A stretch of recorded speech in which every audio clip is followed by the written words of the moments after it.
What's up, everybody? Brett here with a bit of an impromptu video for some Total War Warhammer 3 news.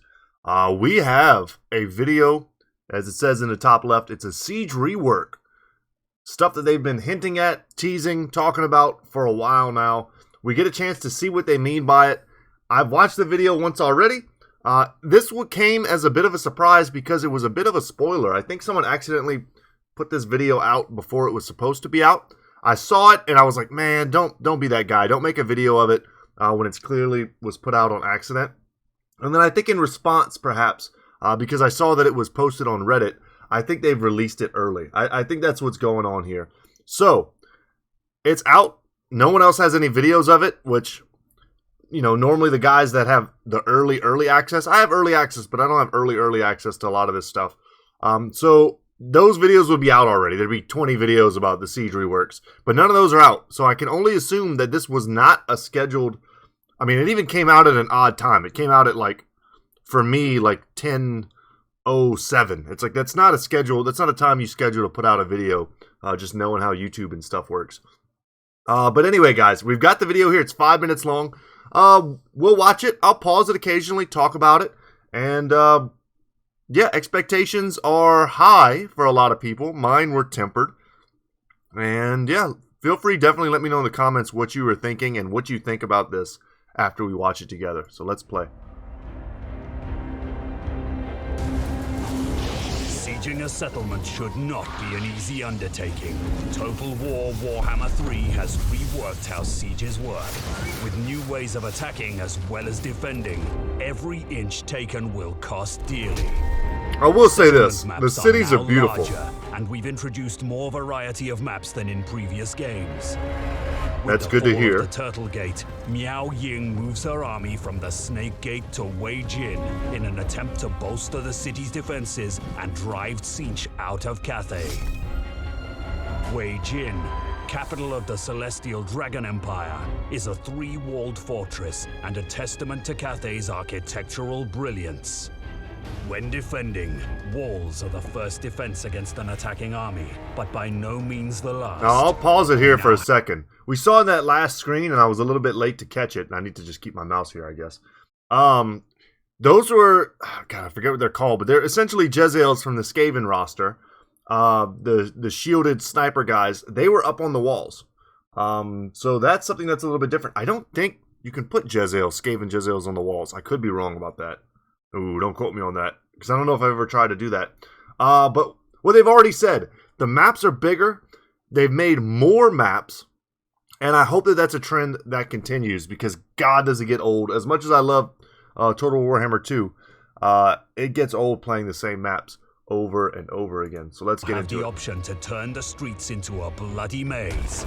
Using supplies, we can build towers. Supplies is the new resource. So it's just like what they've already shown. But never rest easy. The first object for any attacker to overcome is the wall-mounted towers. Unfortunately for us Tzeentch invaders, towers now have wider capture areas, so defenders don't need to be as close for them to be active. Okay.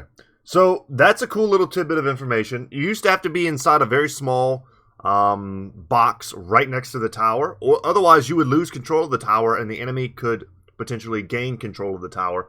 I'm also seeing that the crenellations are, and that's, for those of you who don't know castle speak, that's these little squares that archers would hide behind and shoot from on the walls.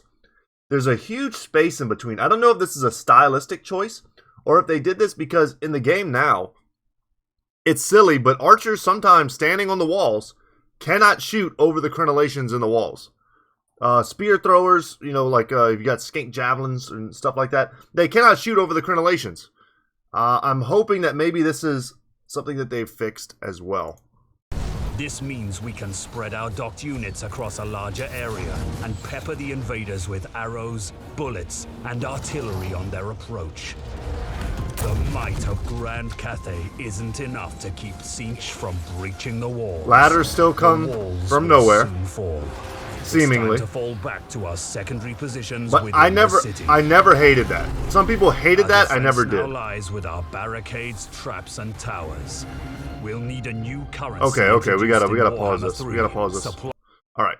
they're talking about supply. We've heard about supply already in very early videos having to do with the invasions of the Chaos Realms.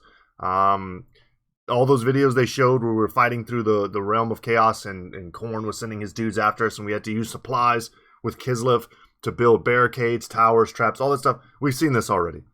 I love its implementation in these very large, very open cities. Look at them. Take a second. I know the tempting piece of like visual candy here are the unit cards at the bottom, because they are quite pretty unit cards. I'm thinking that they got one of the original artists back, and whoever was doing the unit cards for Total Warhammer 2, that really did not do a great job. I hate to criticize other people's art because I'm not an artist, but they were terrible. They looked horrible. I think they've gone back to that style, and these look great. They're maybe a little more crisp. You know, there's a little more detail perhaps in them, but stylistically, they are great. These unit cards are beautiful. The colors are beautiful. Everyone looks very distinct. I can tell at a quick glance what they are. So like I said, this is the visual candy. We'll go over that in a second. But if you take a second to look at the actual layout of the city itself, we see here the wall in the background, and then the wall on the other side. Look in the top right. This is a 3-walled city. This is a massive. This is an unbelievably huge cityscape. Like, you've got to defend 3. So it looks like there's a big gate in the center, and then there's a big wall on the left and the right. Awesome. So they're going to go over this in a bit here. So there are supplies. You can see the supply crates that are being generated by these capture points. So capture points are a thing that's going to become more relevant here. It looks like there's also capture points having to do with the gatehouses as well. I'm hoping that they give us the ability to open and control gatehouses basically at will. You don't want to have a scenario where you open a gatehouse, the enemy runs in, and then you close it. I don't know. I don't know how they're gonna do that. But I've always wanted the ability to open my gatehouse at certain points during battles, send my units out, or even to deploy outside the gates, should I so choose. And it looks like if you look in the map here, they do have some things that may be deployed outside the gate or directly on top of the wall. It's quite hard to tell. But we can see. Yeah, I mean, this is a massive city. You can just see all the layers and these little construction points where you can build things like barricades, towers. And the one thing that they're going to talk about in a bit here, so I don't need to belabor the point too much, is that the cities are the layers are also elevating. So a lot of people are asking, hey, can we put cannons? Can we put mortars? Can we put stuff like that on the outer perimeter walls? And it doesn't seem like CA has decided to do that. But what they have done, which may be better, gameplay wise, because I don't think the AI is going to mess this up, is they've allowed you to put your, siege equipment on elevated positions so that they can shoot over the walls or into the city. You gotta love it. I think it's going to work, and we already know that it kind of does work because there are certain settlements in the game already in Total Warhammer 2, like the forts for the Empire that have this very similar style of city design. But they don't have all of these capture points, and they don't have all of these, buildables, which we'll see in just a second showcased. But just real quick, we've got some of the unit cards that show, of course, we know who the lords and heroes are, but we've got the Jade Warriors with the sword and board variant. We've got the more elite, the Dragon Warriors. I'm going to call them. Man, Kung Fu Panda. I love that movie. I love all those movies, all 3 of them. The Halberd and Shield variant. Love it. I love Halberd and Shield units, just like the Temple Guard for the Lizardmen are also quite sick. We've got just the regular Halberd unit of the Jade Warriors, and we have the crossbow variant. So all 3 variants represented in this army. Very cool. We've got Peasant Archers. I cannot remember what they call these guys. I probably should have that pulled up somewhere. But shoot behind the snipers. We got the snipers here. We've got the Terracotta Sentinels. We've got the 2 different variants of the lanterns and the junk lanterns. So one of them made more for combat. One of them made more perhaps for buffing. A little bit for combat. This one has the bombs. This one doesn't. Then we also have the cannon it's more of a flame cannon. And then we have like the rocket variant. So we have 2 of those. And then you have the War Compass here, which uses no ammunition, notably. And also, you know what, I'm going to get this confused. I'm going to get confused yin and yang until I know the difference, until I can memorize it. But it also, because it is sort of a chariot, I mean, I guess it is a chariot, it utilizes the same yin, I believe, as the other melee units. But it will launch magical siege type attacks. So, all right, without any further ado, let's continue. And you'll also see the victory point in the back here as well. So just worth pointing all this stuff out. We'll start the defense with a base number. Actually, I'm also noticing in the bottom right here too. This is very different. How did I miss this? Let me take a second here and just really look at the UI before I move on. These are the Winds of Magic. It's a totally different design here. It's very interesting, but we're not showcasing obviously any of her spells. That's all been left out. But this is a new UI for the Winds of Magic, and it's also, you can see the supplies up top here, which is interesting. And 4,500 supply. Got it. Okay. Just want to make sure I'm not missing anything obvious. Of supplies and can gain more during combat by holding locations around the settlement. Minor supply, key building, and victory points. These key points have pre-designated build. You know what? I'm going to hold that for a second. These key points have generate supplies and controls defensive structures. Got it. Pre-designated build locations for construction. So we can look at what an actual barricade does. This barricade will block the path of attackers. It has high health and allows defending infantry to climb over it. Build time 15 seconds, deconstruct time 5 seconds. It has 10,000 health. So about as much health as a zombie unit, you know. I play on ultra fun, so, or ultra unit sizes. So it's about as much health as a zombie, which, you know, it takes a surprising amount of time to get through.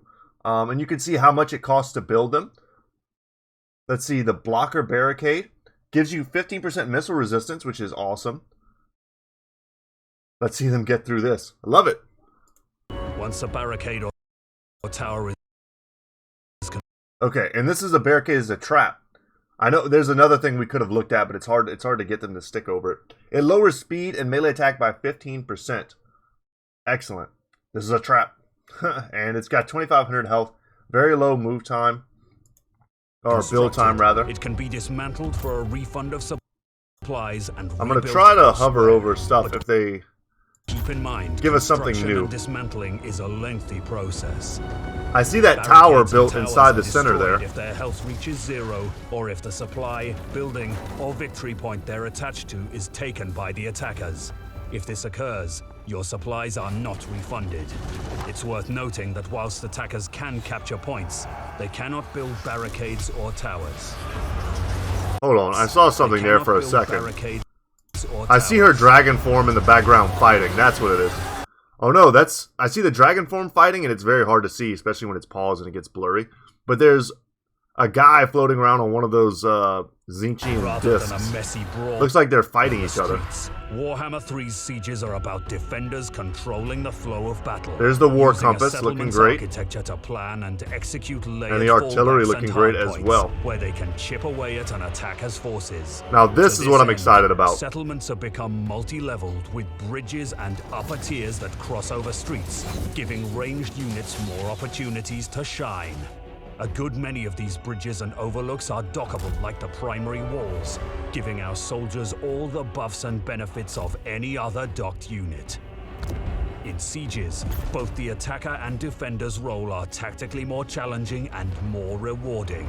Settlements in Warhammer 3 have been designed with more open areas and strategic avenues to hide troops in. The avenues are the perfect ambush spot, making flanking and devastating charges a more viable tactical strategy. In overview, Warhammer 3's sieges offer a diverse array of fresh settlements to overcome. That's awesome. And that protect. Causeway. They allow defenders to prepare for a new kind of battle occurring after the attackers have taken the primary walls. They add a new currency to manage and spend on fortifying defensive fallback positions with barricades, towers, and traps which are used to further repel invaders. They allow for a multi-layered experience where units can be docked to overlooks and walls within the settlement itself, and encourages real-time reorganizing of defenses to adapt to an ever-changing battle. They're melting them. All of these features, coupled with dynamic new settlement. Look how layered this is. Look at the elevation changes. Like, you put your artillery up here somewhere, it's just gonna rain, especially if you have mortars. It's gonna make mortars perhaps the preferred artillery style piece for siege defense. Like, I almost don't know if I don't want a cannon. I want huge arcs of fire. I can shoot over, man, I can shoot over the whole city. Hit everything outside the walls as they climb, hit them on the walls, they start climbing here. This is going to be sick. I'm so stoked.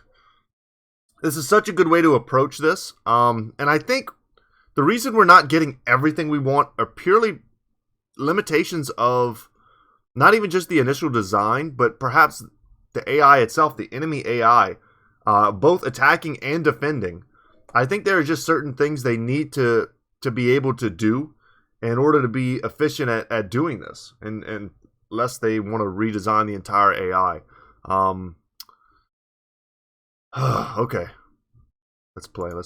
Designs make for challenging and satisfying sieges. Beautiful. Packed with highs, lows, and phenomenal visuals. I can't wait to see like Kislev cities as well. Jin has fallen, but the forces of Tzeentch will struggle to reach the celestial city above.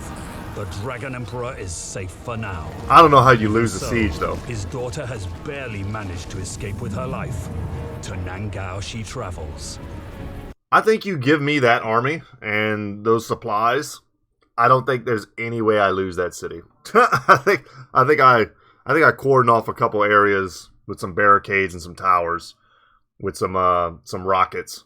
A lot of archers, you know, some palace dudes.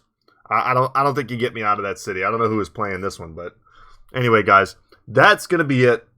Hopefully you enjoyed this look. Thank you, CA, for putting out this this info-filled video.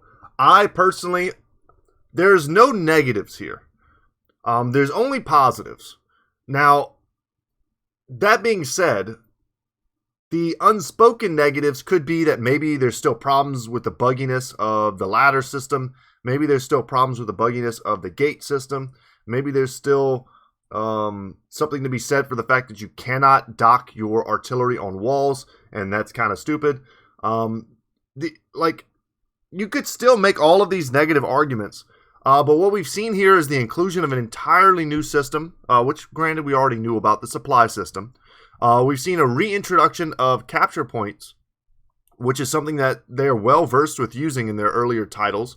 Almost every title of Total War games that I can think of, you know, there are capture points in the big cities. They've given us elevations, they've given us more choke points, defending points, and the cities are beautiful. They've become more diverse and bigger and beautiful. I can't wait. It's all 100% positive. You can look for the negatives if you want to. I'm going to hope that maybe down the road there's more changes, better changes. But for now, I'm happy with what I see. I'm going to reserve some judgment until I get the finished product in my hand. And I hope you guys probably do the same. I think that's probably the smart thing to do. Don't give hate where hate isn't due. Appreciate the good stuff. I mean, we're all here watching this video and all the other videos and playing the games because we love them. We just want them to get better. And I think CA has proven that over time they trend upwards in terms of building community trust, trying to make the games better. Ultimately, the product that we're getting now is better than the product that we got, you know, however many years ago Total Warhammer 1 came out. Jesus. I feel like I've been playing this series forever. But yeah, have a little faith in Sigmar or Tzeentch or whoever you want to have faith in. And I'm sure we'll eventually get the sieges of our dreams. But that's it for me today, guys. Thank you so much for watching. My name is Brett. Channel's Goodtalk Gaming. And as always, I will see you in the next one. Take care. Like, subscribe, all that stuff helps me out. Later, guys.